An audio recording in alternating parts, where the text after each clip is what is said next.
की है और क्या वहां से महत्वपूर्ण बिंदु है जिनसे प्रश्न पूछे जाते हैं। तो आज हमारा पूरा का पूरा अध्याय जो है वो इसी पर टिका हुआ है। तो चलिए हम लोग बात करते हैं इसी की ओर और बढ़ते हैं। सबसे पहले मैंने यहाँ जो सिलेक्ट किया है स्थल में वो है हड़प्पा। हड़प्पा के नाम पर ही सिंधु घाटी सभ्यता का नाम हड़प्पा सभ्यता के नाम से जाना जाता है, क्योंकि यह पहला स्थल था जिसे खोजा गया था। और हड़प्पा और मोहनजोदड़ो को संयुक्त रूप से सिंधु घाटी सभ्यता की राजधानी के रूप में भी जाना जाता है। तो हड़प्पा से कई तरह के प्रश्न भी बनते हैं। वर्तमान में बात करें तो हड़प्पा पाकिस्तान के मोंटगोमरी जिले में पड़ता है, जो पंजाब प्रांत पाकिस्तान में है। और यह किस नदी के किनारे है? तो रावी नदी के किनारे है। यहां से कई बार प्रश्न पूछा गया कि हड़प्पा किस नदी के तट पर स्थित है, और कई बार स्टूडेंट्स ने गलती की कि ये सिंधु नदी के किनारे है, क्योंकि यह इंडस वैली सिविलाइजेशन सिंधु घाटी सभ्यता चैप्टर से जुड़ा हुआ है। लेकिन आपको याद रखना होगा कि सिंधु घाटी सभ्यता नाम जरूर है, लेकिन इस सभ्यता के स्थल भारत के विभिन्न नदियों के साथ साथ पाकिस्तान के कई अलग अलग नदियों के किनारे से पाए गए हैं। ऐसे में यह कहना कि केवल सिंधु नदी के किनारे है, ये गलत हो जाता है। तो हड़प्पा जो पाकिस्तान के मोंटगोमरी जिले में स्थित है, रावी नदी के किनारे मिला, और सिंधु घाटी सभ्यता की खोज का श्रेय राय बहादुर दयाराम साहनी को जाता है। इन्होंने ही सबसे पहले 1921 में हड़प्पा की खोज की थी। लेकिन यहां से जो महत्वपूर्ण बिंदु हैं, वहीं से प्रश्न सबसे ज्यादा बनते हैं कि आखिर हड़प्पा से ऐसे कौन कौन सी चीजें मिली जिनसे ये प्रश्न बनते हैं। तो पहला तो पॉइंट आप यही याद रख सकते हैं कि हड़प्पा सिंधु घाटी सभ्यता का सबसे पहला खोजा गया स्थल था। इसके अलावा यहां से विशाल अन्नागार, जहां अन्न भंडारण के केंद्र होते थे, अन्न भंडार करने के केंद्र होते थे, तो उसे अन्नागार भी कहा जाता था। तो अन्न भंडार केंद्र, कांस्य के दर्पण, कांसा तांबा और टीन को मिला करके कांसा बनाया जाता था, तो कांसे के दर्पण, और R37 वास्तव में एक कब्रिस्तान मिला है। सिंधु घाटी सभ्यता में शवों को जलाने और दफनाने दोनों तरह की विधि मिली है। तो दफनाने की विधि कब्रिस्तान के रूप में R37 के रूप में हड़प्पा से प्राप्त हुई है, जबकि जलाने की विधि जो है वो मोहनजोदड़ो से प्राप्त हुई है। इसके अलावा श्रमिकों के आवास के भी प्रमाण मिले हैं। तो 3-4 इंपॉर्टेंट है हड़प्पा से जो आप याद रख सकते हैं। पहला याद रख सकते हैं कि यहां से विशाल अन्नागार मिला है, यहां से कांस्य के दर्पण मिले हैं, यहां से श्रमिकों के आवास मिले हैं, और R37 एक कब्रिस्तान भी मिला है। तो हड़प्पा से ये कुछ महत्वपूर्ण पॉइंट थे जिन्हें आप याद रखेंगे। अब आते हैं मोहनजोदड़ो। मोहनजोदड़ो इस सभ्यता का सबसे बड़ा स्थल था, और मोहनजोदड़ो इस सभ्यता का सबसे महत्वपूर्ण स्थल और बृहत स्थल था। ये पाकिस्तान के लरकाना प्रांत से मिला है, और ये दो प्रमुख स्थल जो सबसे बड़े स्थल थे, ये दोनों ही पाकिस्तान से मिले हैं। भारत का जो सबसे प्रमुख बड़ा स्थल था वो राखीगढ़ी था, तो वो हम लोग आगे पढ़ेंगे। मोहनजोदड़ो से जुड़ा हुआ कुछ पॉइंट, ये मोहनजोदड़ो सिंधु नदी के दाहिने तट पे पाकिस्तान से मिला है, जो कि पाकिस्तान के सिंध प्रांत से मिला है, और जो हड़प्पा है वो पाकिस्तान में पंजाब प्रांत से प्राप्त हुआ है। अब आते हैं, बात करते हैं इसकी खोज। तो राखलदास बनर्जी ने की थी, और 1922 में इसकी खोज की गई। तो ये 2-3 पॉइंट है जहां से प्रश्न बनते हैं। नदी के तट, खोजकर्ता, और क्या क्या मिला है मोहनजोदड़ो से जहां से प्रश्न बनते हैं। तो सबसे पहले एक विशाल अन्नागार यहां से भी प्राप्त हुआ है, और एक विशाल स्नानागार, ये याद रखिएगा। सबसे विशाल स्नानागार एक तालाब सा मिला है जहां सामूहिक स्नान केंद्र के रूप में इसे जाना जाता था। और विशाल अन्नागार जो है मुख्य रूप से पूछा जाता है तो हड़प्पा, और विशाल स्नानागार जब पूछा जाता है तो वो जो है वो मोहनजोदड़ो से पूछा जाता है। तो विशाल स्नानागार जो है वो मोहनजोदड़ो से प्राप्त हुआ है। इसके अलावा एक कांस्य की मूर्ति मिली है जो नग्न मूर्ति के रूप में है। इसके अलावा एक पुरोहित की मूर्ति मिली है, जिससे कुछ अनुमान लगाया गया है कि शायद सिंधु घाटी सभ्यता में राजनीतिक स्थितियों पर पुरोहितों का वर्चस्व रहा होगा। इसके अलावा एक महाविद्यालय भी हड़प्पा के मोहनजोदड़ो से मिला है, और एक श्रृंगी पशु जो वहां का सबसे प्रमुख पशु में शामिल था, एक प्रकार का धार्मिक पशु भी उसे माना जाता था, उसकी मुद्राओं पर अंकित चित्र मिले हैं। तो जो मोहनजोदड़ो है वो मोहनजोदड़ो एक प्रमुख स्थल था, यहां से बहुत सारी चीजें मिली हैं, उनको याद रखना है थोड़ा सा। सबसे पहले स्नानागार याद रख सकते हैं।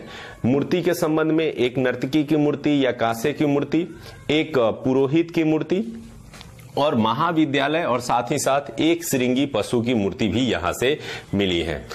तो मोहनजोदड़ो और हड़प्पा अब आते हैं लोथल की ओर।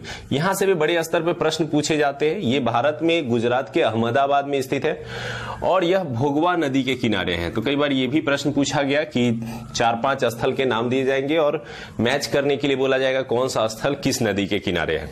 तो भोगवा नदी के किनारे है और रंगनाथ राव द्वारा जो है इसकी खोज 1957 में की गई थी। तो सबके डेट याद रखने की जरूरत नहीं है, स्पेशली ये दो है महत्वपूर्ण जिनके डेट जरूरी होते हैं। रंगनाथ राव को लोथल से आसानी से याद कर सकते हैं, लोथल को आप लाल रंग से याद कर सकते हैं और यहां रंगनाथ राव में रंग लगा हुआ है। तो लाल रंग की खोज किसने की थी? रंगनाथ राव ने की थी। यहां से बड़े स्तर पर प्रश्न पूछे जाते हैं क्योंकि यह सिंधु घाटी सभ्यता का गोदीबाड़ा का मतलब यहां है पत्तन, यानी वह क्षेत्र जिसे हम बंदरगाह के रूप में आज जानते हैं। तो सिंधु घाटी सभ्यता का बंदरगाह पूछे, पत्तन पूछे या गोदीबाड़ा पूछे, ये तीनों के उत्तर क्या होंगे? ये होंगे लोथल। लोथल वह जगह था जहां से बंदरगाह के अवशेष मिले हैं। इसके अलावा यहां से चावल के अवशेष मिले हैं, एक अग्नि कुंड का भी अवशेष मिला है, हाथी दांत के अवशेष मिले हैं। चूंकि हाथी दांत का व्यापार बंदरगाह से होता था शायद इसलिए वहां से हाथी दांत के अवशेष मिले हैं। इसके अलावा 3 युगल शवधान, यानी 2 डेड बॉडी एक साथ जमीन में दफनाए हुए अवशेष जो है मिले हैं। तो ये 3 युगल शवधान जो है इसके अवशेष मिले हैं। ये प्रश्न कई बार पूछा गया है। मैंने अभी बताया था कि जो शव होते थे उसको दफनाने की प्रथा थी हड़प्पा में, जलाने की प्रथा थी मोहनजोदड़ो में, और युगल शवधान की प्रथा कहां से मिली है?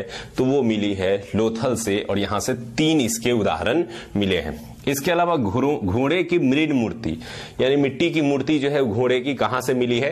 तो वो मिली है लोथल से। तो ये 3 प्रमुख स्थल है।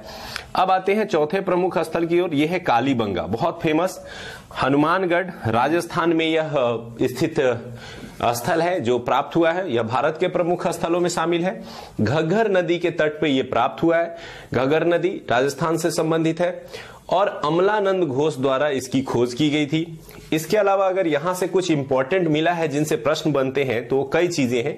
जैसे एक तो चूड़ियां हैं, जो काले रंग की चूड़ियां यहां से मिली है, इनसे भी बहुत सारे प्रश्न बनते हैं। इसके अलावा जूते हुए खेत के साक्ष्य, अर्थात खेतों की जुताई के प्रमाण, यानी हलों के जो जुताई के चिन्ह होते हैं वो मिले हैं। तो जूते हुए खेत के प्रमाण मिले हैं। इसके अलावा एक अग्नि कुंड मिला है जिसमें हवन के चांसेस होते हैं। तो ये अग्नि कुंड के प्रमाण कालीबंगा से भी और लोथल से, दोनों जगह से मिले हैं। तो इस तरह से प्रश्न पूछे जाते हैं कहां कहां से मिले हैं। तो अग्नि कुंड के प्रमाण कालीबंगा से भी और लोथल से भी मिले हैं। इसके अलावा एक आप इंपॉर्टेंट याद रख सकते हैं कि भूकंप के प्रमाण कहां से मिले हैं, क्योंकि भूकंप से जुड़े हुए मार्शल ने कहा है कि सभ्यता के विनाश में भूकंप का भी योगदान। तो भूकंप के प्रमाण कहां से मिले हैं? तो वो कालीबंगा से मिले हैं। तो ये 4-5 पॉइंट आप आसानी से याद रख सकते हैं कि जूते हुए खेत के साक्ष्य कहां से मिले हैं, अग्नि कुंड कहां से मिले हैं, चूड़ियां कहां से मिले हैं और भूकंप के प्रमाण कहां से मिले हैं। देन आते हैं राखी गढ़ी हिसार हरियाणा, और ये भी घग्गर नदी के तट पर है हरियाणा में, और ये सूरज भान द्वारा जो है इसकी खोज की गई थी। इसे याद रखना भी आसान है। राखी का अगर डिजाइन देखें तो कहीं ना कहीं वो सूरज जैसा दिखाई देता है। तो राखी गढ़ी की खोज जो है वो सूरज भान ने की थी। और मैंने याद भी कराया था कि हरियाणा में जाकर के राखी बंधवाली, यानी राखी हरियाणा में और बनावली जो है वो भी हरियाणा में है। तो 2 प्रमुख स्थल है हरियाणा से जुड़े हुए। तो राखी गढ़ी जो घग्गर नदी के तट पे मिला है, इसकी खोज जो है वो सूरज भान ने की थी। और यहां से क्या इंपॉर्टेंट मिला है जिससे क्वेश्चन बनता है? तो सबसे इंपॉर्टेंट क्वेश्चन बनता है कि भारत में स्थित सबसे बड़ा हड़प्पा स्थल कौन सा था, यानी सिंधु घाटी सभ्यता का सबसे बड़ा स्थल भारत में कौन था? तो भारत में बात करें तो यह था राखी गढ़ी, जो कि हरियाणा में मिला है। यहां से एक ताम्र उपकरण भी प्राप्त हुआ है जिससे लेकर के प्रश्न पूछे जा सकते हैं। तो उम्मीद करते हैं कि ये जितने आपने देखे पॉइंट्स, हड़प्पा, मोहनजोदड़ो, लोथल, कालीबंगा और राखी गढ़ी, इससे जुड़े हुए जो महत्वपूर्ण बिंदु हैं या महत्वपूर्ण खुदाई से प्राप्त वस्तुएं हैं वो आप समझ पाए होंगे और याद भी हुआ होगा। देन लास्ट में फिर से एक बार रिकॉल करेंगे, तब तक आगे बढ़ते हैं। चन्हू दरो भी एक प्रमुख हड़प्पा कालीन स्थल था जो पाकिस्तान के सिंध प्रदेश से जो है प्राप्त हुआ है, और यह भी सिंधु नदी के तट पे था। और इसकी खोज जो है वो अनरेस्ट मैके एवं मजूमदार साहब ने मिलकर के की थी। इन सब में एक दो सहयोगी सब में थे, लेकिन जो महत्वपूर्ण हैं जिनसे प्रश्न पूछे जाते हैं मैंने उन्हीं का नाम चयन किया है। तो अनरेस्ट मैके एवं मजूमदार साहब ने यहां इनकी खोज की थी। यहां से जो प्रश्न पूछे जाते हैं वो सबसे पहला पूछा जाता है कि मनके बनाने का कारखाना कहां से मिला है। तो छोटे छोटे आभूषण से जुड़े हुए कारखाने थे जिसे मनके बनाने का कारखाना कहा जाता था, ये चन्हू दरों से प्राप्त हुआ है। इसके अलावा महिलाओं द्वारा उपयोग में लाए जाने वाले श्रृंगार के जो प्रसाधन होते थे उनके भी कई उपकरण वहां से मिले हैं, जैसे कंघा, लिपस्टिक, काजल, पाउडर आदि के अवशेष भी चन्हू दरों से प्राप्त हुए हैं। तो चन्हू दरों से दो चीजें महत्वपूर्ण रूप से याद रखना है, एक तो मनके बनाने का कारखाना और दूसरा महिलाओं द्वारा जो उपयोग में लाए जाने वाले सौंदर्य प्रसाधन थे वो कहां से मिले हैं, तो वो चन्हू दरों से प्राप्त हुए हैं। इसके अलावा भी कुछ चीजें मिली हैं, जैसे बिल्ली का पीछा करते हुए कुत्ते के निशान जो है वो वहां से ही चन्हू दरों से ही प्राप्त हुए हैं। अब आते हैं अगले पॉइंट की ओर, बनावली की ओर। और बनावली और राखी गढ़ी हमने पढ़ा अभी कि दोनों ही हरियाणा में है। हरियाणा के हिसार में ये स्थल मिला है और यह सरस्वती नदी जो पहले भारत में बहती थी, अब ये नदी विलुप्त हो चुकी है, तो सरस्वती नदी के तट पर मिली है। यहां से जो सबसे इंपॉर्टेंट मिला है और पूछे गए प्रश्नों में से है, बीपीएससी में ये प्रश्न भी पूछा गया था कि मिट्टी के हल के प्रमाण कहां से मिले हैं। तो मिट्टी को जब पका दिया जाता था आग में तो उसको बोला जाता था टेराकोटा। तो मिट्टी के खिलौने वाले हल का प्रमाण जो है वो बनावली से मिला है। लेकिन अगर आपसे पूछा जाए कि जूते हुए खेत के साक्ष्य कहां से मिले हैं, तो कालीबंगा से मिले हैं। दोनों में अंतर है, जैसे खेतों की जुताई करते हैं तो ये लाइन बनते हैं, ये लाइन के प्रमाण जो है वो मिले हैं कालीबंगा से, लेकिन मिट्टी का हल जो खिलौने के रूप में बनाया गया था वो मिला है बनावली से। तो आप इसे याद रखेंगे, दोनों में डिफरेंस भी याद रखेंगे, कंफ्यूजन नहीं करेंगे, ताकि प्रश्न आपके अधिक से अधिक सही हो सके। देन आते हैं रोपर। रोपर पंजाब में, ये रूपनगर पंजाब से प्राप्त हुआ है और ये सतलज नदी, पंजाब में जो भी मिले हैं वो मैक्सिमम सतलज नदी के किनारे हैं।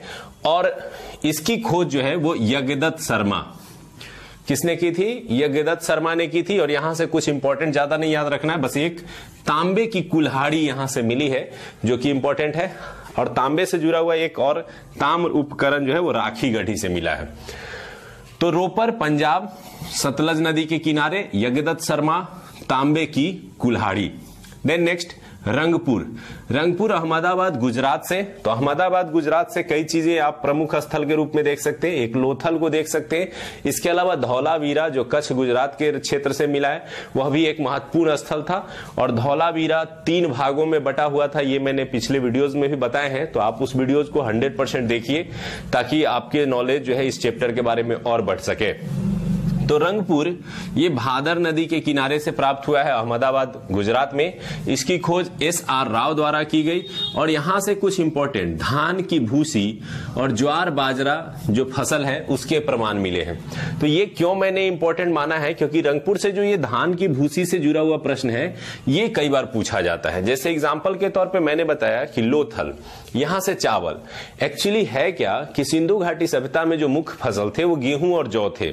चावल के प्रमाण बहुत ही लिमिटेड मिले हैं और इन लिमिटेड चावल के प्रमाण में जो मिला है वो लोथल से मिला है और साथ ही साथ रंगपुर से मिले हैं। तो रंगपुर से धान की भूसी मिली है, अर्थात वहां चावल के अवशेष हो सकते हैं, और लोथल में भी चावल के कुछ अवशेष मिले हैं। अदरवाइज बाकी जगहों पे चावल के अवशेष नहीं के बराबर मिले हैं, यानी गेहूं और जौ ही महत्वपूर्ण फसल के रूप में मिले हैं। अब आते हैं लास्ट, सुरकोटदा। सुरकोटदा जो था वो कच्छ क्षेत्र गुजरात से ही संबंधित है, सरस्वती नदी के किनारे। और यहां से जो महत्वपूर्ण चीज मिला है उसे याद रखना है, घोड़े की हड्डी। ये कई एग्जाम में पूछे गए हैं। वास्तव में घोड़े से पूर्णतः तो सिंधु घाटी सभ्यता के लोग परिचित नहीं थे, लेकिन आंशिक रूप से परिचित थे, क्योंकि घोड़े के हड्डियों का अवशेष मिलना यह दर्शाता है कि कहीं न कहीं कुछ न कुछ मात्रा में वो घोड़े से परिचित थे। बाकी अन्य जानवरों से तो बड़ी मात्रा में परिचित थे, लेकिन घोड़े से बहुत कम परिचित थे। लेकिन फिर भी घोड़े के हड्डियों के अवशेष कहां से मिले हैं? सुरकोटदा से मिले हैं, जो कच्छ गुजरात के क्षेत्र में है। इसके अलावा यहां से कलश सावधान। अब मैंने शव के बारे में 3-4 चीजें आपको बताई। हड़प्पा में कब्रिस्तान यानी दफनाने की प्रथा, मोहनजोदड़ो में जलाने की प्रथा, लोथल में युगल समाधियां हमने देखी कि दो दो डेड बॉडी को एक साथ दफनाने की प्रथा, और सुरकोतदा में कलश सावधान की प्रथा मिली है, यानी एक मटके में डेड बॉडी के अंशों को जमा करके जमीन के नीचे दफनाने की प्रथा। तो कलश सावधान की प्रथा कहां से मिली है? इसके अलावा तराजू के जो है एक नमूना जो है तराजू का, वो भी प्राप्त हुआ है सुरकोतदा से। और सिंधु घाटी सभ्यता की एक बहुत बड़ी विशेषता थी कि पूरे सभी स्थलों पे जो तराजू के लिए यूज किए जाने वाले वजनी पैमाने थे वो सभी 16 के गुणज अनुपात में एक ही समान सब जगह मिले हैं, जो कि एक प्रमुख विशेषताओं में से एक है। तो सिंधु घाटी सभ्यता की जितनी विशेषताएं थी वो मैंने पिछले वीडियोज में भी बताए हैं। यहां पे मैंने प्रमुख स्थल और वहां के जो कुछ महत्वपूर्ण चीजें मिली हैं जिनसे प्रश्न पूछे जाते हैं उसको बताया है। देन यहां पे थोड़ा